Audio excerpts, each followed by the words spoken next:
We didn't really blow anything huge up. And I'm Yeah. like, we need to go back and just do a massive explosion. So we did. And this is it. We were about a mile away and it rattled a concrete building. Yeah. Yeah, this is hundreds of pounds of explosion. It is a little sketchy. Right You know, I would on, hate to be around this thing. Navy EOD. Navy EOD, US of A, baby. That's right. Was this the only American unit you did? This is the only American Oh, okay, unit we cool. did, and it was also the first episode we filmed. Ah. So there's a lot to talk about.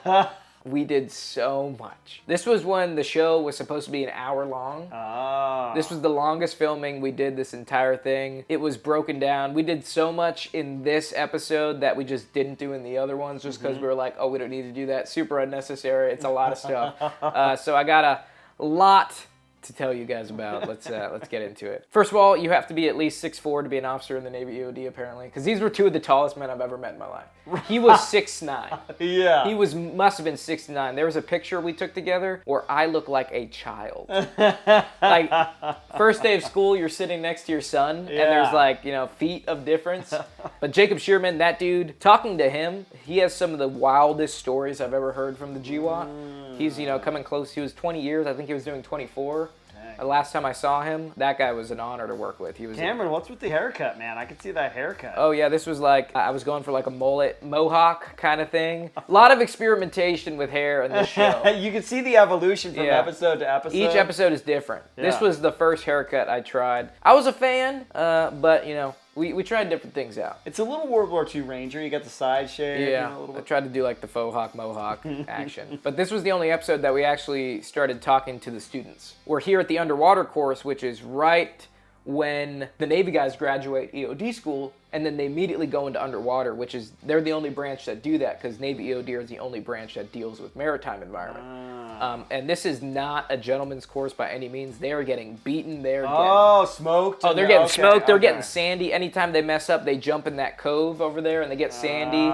And as you can see, we're all wet. That's not from sweat. It's because they made us get sandy. Okay. Before you did the PT test. Yeah, so before we did the PT test. So yeah, this was the one episode that actually we did part of their selection with them. The other host got so mad during this because we had to these guys they've been through that. Yeah, we've all done our selections. See, if you look at the host, they look pissed. Ryan and Dean were pissed. Because I remember Travis, who's a really nice guy, we enjoyed our time with him. He said, it doesn't matter how many medals or accolades you've done, it matters what you fucking put out today. And Dean was like, the only reason you're in the military is because you read about what I fucking did. Yeah, he's like, dude, it was so much, but it was so fun. But this was a super fun drill, just a lot of camaraderie. Yeah. This is called Turkey Creek at Eglin, and then we floated down it and then ran to the boats and then did a boat race back. Hell of a workout. It was a 4-mile run into a 5-mile boat race. That's a lot, man. Yeah. Not bad for a day's PT. Yeah. Oh my goodness. Yeah, but these guys were so in shape. Being sheltered in special operations, you don't truly learn to appreciate other units. Yeah. So coming here, I was like, you know what, Rangers are the best. And I'm sure Dean came there, like SBS is the best, and Ryan came there, SEALs are the best. But these guys are so good. Steroids definitely helped, but they were good guys for sure. So Cameron, you had to kind of do some training before this, right? Yeah. Because again with the water stuff, Dean and Ryan. They're frogmen. Yep. Yeah, Dean was, before he was in the Special Boat Service, he was in the Royal Commandos, and he was the dive instructor, like head dive instructor. Okay, so Dean has hundreds of hours in the water in dive equipment. At this point, I had just completed a 48-hour PADI course, and now I am defusing bombs underwater. That's awesome. Having to multitask, I don't think a lot of divers just get thrown into this. Yeah. But yeah, I had to learn. I learned out here in Catalina Island. Had a great instructor who has a dive shop in Pasadena. You should check him out. Yeah, it was a cool experience, to be diving in a military aspect. But the sonar actually, it's friggin' useless. You could, the clarity was so good. And on the sonar, I've never used it before, but after they explained it to me, I was like, oh, this kind of makes a lot of sense. Totally stepping outside of my comfort zone. I'm just so glad we didn't encounter any sharks. Is that a possibility? Oh, huge. Yeah, we're in Florida. Oh my God. There is bull sharks everywhere. This was an interesting skill. Underwater, when you're on the surface, like typically you don't want to touch the bottom because the second you do, all that sand and sediment and dirt is just going to flow up and create a cloud. Oh. You won't be able to see anything. So it just kind of sticks there too. It doesn't. Yeah, it doesn't move. It disperse. doesn't disperse. But yeah, no, the explosion was awesome. Plus, there was a pod of dolphins coming in really close when we were about to blow it, and we're all like, "Stop!" Oh no! You saved the dolphins. Yeah. Another fun fact. This episode's full of fun facts. One of the boats we had out there to support us for the diving, because we can't dive the military's kits, we were diving regular civilian-owned kits, was the same ship from Jaws 2, the Aquanaut. Hey, all right. Yes. Jaws 2, my favorite Jaws. Yeah. I'm just kidding. I can't even finish the joke. Jaws 2 is not my favorite. I know. They're very proud of that. Also, since this was the first episode, this is like the first time Dean, Ryan, and I have truly worked together on camera. We did a couple train-ups, like to get familiar in front of the camera before. Like we got to go to Netflix HQ and we took a couple classes together. But since this is the first time we're together, they were razzing me so hard. Oh, yeah, you're the new guy. Yeah, I'm the new guy. They cast Dean and Ryan first. And then they had to find a third, because wasn't there like, I think we need three guys? Well, they're like, one of the commissioners, I guess, was on Top Gear back in the day. So he understood like 3. 3 is the best dynamic you can get, so that's when I came in. But yeah, I was the new guy. You know, both of them, it's been an honor working with them because they have so many years of experience between them. Dean was in for 16 years, Ryan was in for like 10 or 11, and with years of maritime security afterwards. And then here I come, you know, 4.5 years active with 4 years in the Guard, just under 9 years of service. They had to feel me out, but so a little behind the scenes, I don't know if you guys know this, but we actually both got contacted. Yeah. I did not know that he got contacted. He didn't know that I got contacted. Yeah. And I, you know, they said, hey, and he, you know, the guy reached out to me and said, yeah, just let me know. And then I didn't hear back from him for weeks. Oh, really? And then he finally said, hey, just so you know, we'll keep you in mind, but things change, and it's kind of a crazy. I was like, all right, cool, man, you know. Yeah, sorry, buddy. And then later on, you tell me, like, hey, man, I got something to tell you. Yeah. A lot of the guys in the pipeline, like, they didn't have I'm not squeaky clean by any means, but he's like, you had a pretty clean background. He's like, there was nothing that someone could go back like 10 years, 20 years from now on your Facebook and like you get canceled. So I was like a little disappointed because I was just like, am I not edgy enough? Am I pretty conservative? And I'm like, better get political now. Yeah, that's right. Start Start saying some controversial stuff. Man. Yeah. Actually, this scene, we had to come back to film it. So this was 2 sessions? Yeah, we went back to film it because we filmed so much the first time we went there, but there was really no glue. There was no storyline. It was just like separate things. So we went back a year later. I don't know if you can tell, Ryan and I look a little grayer. After you've been out filming all these things. Okay. Yeah, we look different. Like our body composition is different. Our faces look different. This show added years. Was Dean not here? I know you guys. No, Dean wasn't. He was in the UK during this time. He had to get his green card. Oh, he had to go back and then reset. And, so he wasn't able to come to this. In my opinion, I was like, there wasn't enough booms. Yeah. We didn't have. It was like it's EOD. It's EOD. Yeah, it was just us. Like we didn't really blow anything huge up, and I'm like, we need to go back and just do a massive explosion. So we did, and this is it. All right. It was a big explosion. It was like we were about a mile away, and it rattled a concrete building. Yeah. This is hundreds of pounds of explosion, and the craters they created. This like. You don't understand the devastation that explosives can cause until I was here, and I was like, wow, this is a little sketchy. Right you know, I would hate to be around this thing. So that's the crater. Look at how big this hole is. Big hole. You're a tiny man in that big hole. Yeah, we went on to keep making hole jokes for about 15 minutes, just talking about this hole, and they were like, you guys need to stop. We've got enough. Yeah, they're like, enough about the hole, and I was just like, do you see that hole? See that ginormous hole? Now, we're in Virginia Beach with the actual EOD. So before they were just students, this was like all the tests they had to pass to be able to get to the mobile teams. These guys have been EOD for years. One thing I didn't know is they use explosives to disable explosives. They're not trying to basically cause a giant explosion.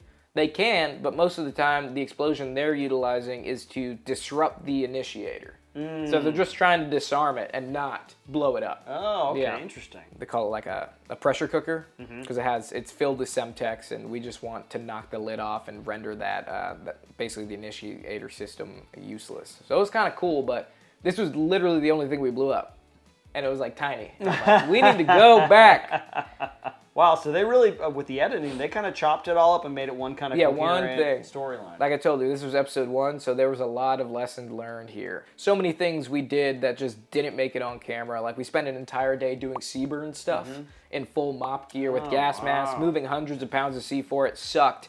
But yeah, since I broke out all my old kit, like Ryan and Dean are old school guys, so they've never seen the modern stuff. So they have no idea. He's like looking at all my stuff. He's never seen any of this stuff before. And he's like, what do you got here? He's like doing a jump master check on you or something. Dean rattled all the Americans' feathers a little bit because I have my Ranger patch on my chest there. And he comes and he takes my patch off. Dude. And you know that's like, in America, you don't touch another man's patch. It's like he rips it off. You see my face, I'm like, it's unbelievable. I was like, this freaking Brit guy ripping my patch off. Ryan was like, that was cool. Because he actually doesn't rip it off. At first, he rips it off and then throws it. Yeah. So it was, there was a lot of problems on set after that. And I don't forget. I will not forget, Dean. You better watch out in season 2. Yeah. Better check what you eat. So I will shit in it. This scene was interesting because we go in there and we're clearing it for explosive ordnance. This was the first time we did it. So we go in and we're clearing under night vision. And I managed to find this tripwire. Nobody told me it was in there. Yeah, so I actually found it. Nice. So like when I cleared in, I'm doing this and then I lean in and I feel it go on my leg. So yeah, I call it out. So after I find it, they're like, that was great, but we're gonna do it again. And I want you to trip it. Oh, come on! And I'm like, are you serious? I was like, are you serious? I just freaking found this thing. And they're like, yeah, but we need a little bit of drama. So I did it a second time.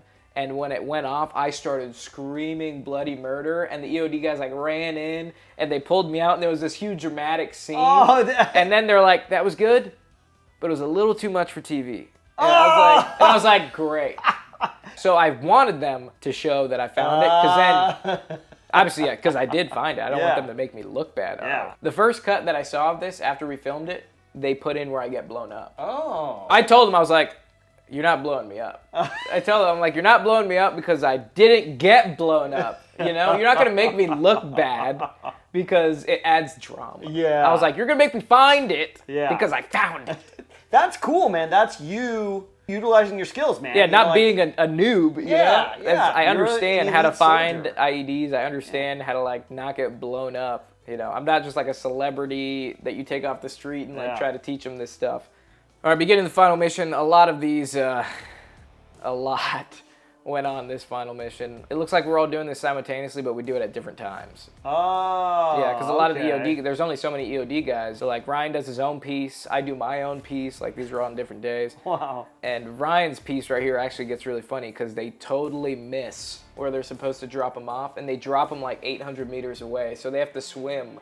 Oh my God. To the thing. Through the ocean? Yeah, through the ocean. So like he was like, that was the hardest thing I've done in a long time. Because it was super choppy. The East Coast was super choppy. But then on my portion here, the EOD guys, they're all Halo qualified, so or a lot of them are. So they parachute in. I'm not Halo qualified. So I'm literally on the boat waiting for them, and when they touch down, I like dive off with my buddy Rudy right there and then meet them at the package and start dismantling it. Yeah, when I went to Halo school, there were all branches there. There were Navy SEALs there. There were Air Force guys there, Yeah, so we basically board the craft. Also, if you notice, we all have oars in our hand, paddles, because the Zodiac craft completely just died.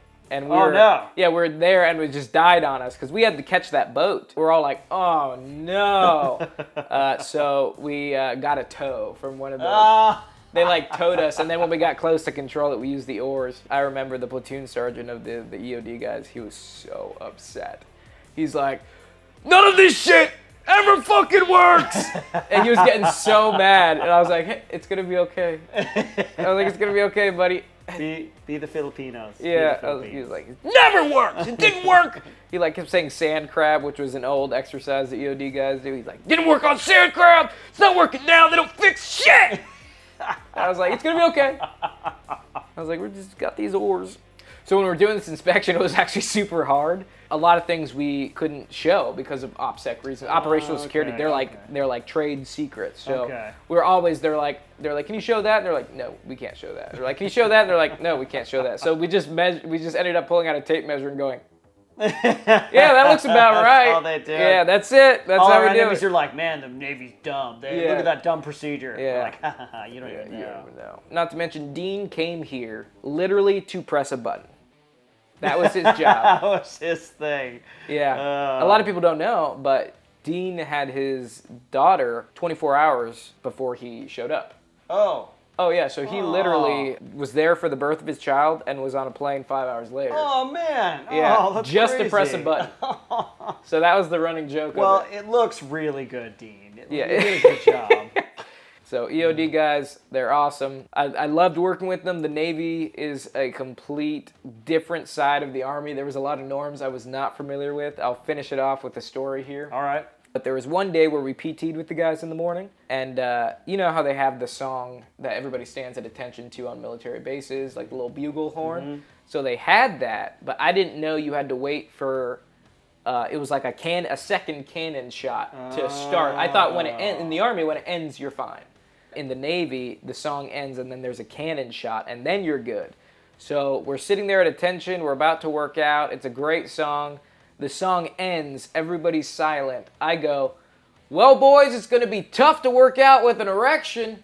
And everybody goes, shut the fuck up! And then it goes, and everybody moves. They're like, are you kidding me? They're like, are you kidding me? I'm like, sorry, I was in the Army. That's awesome, man.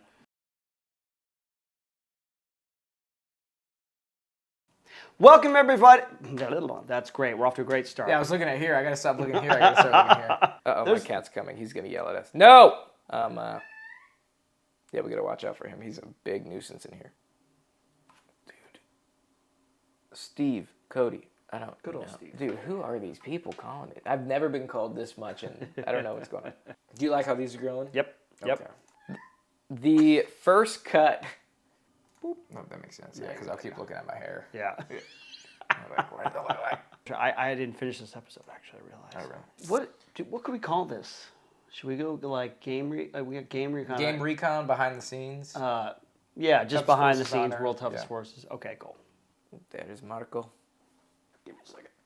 34, 28, 29, 30. Okay.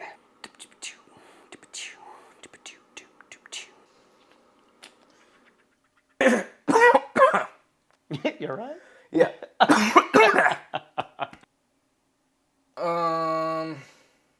Okay. Now I'll say it. What was I saying? Sorry. That's it, man. And that's it. That is all she wrote. That's all she wrote.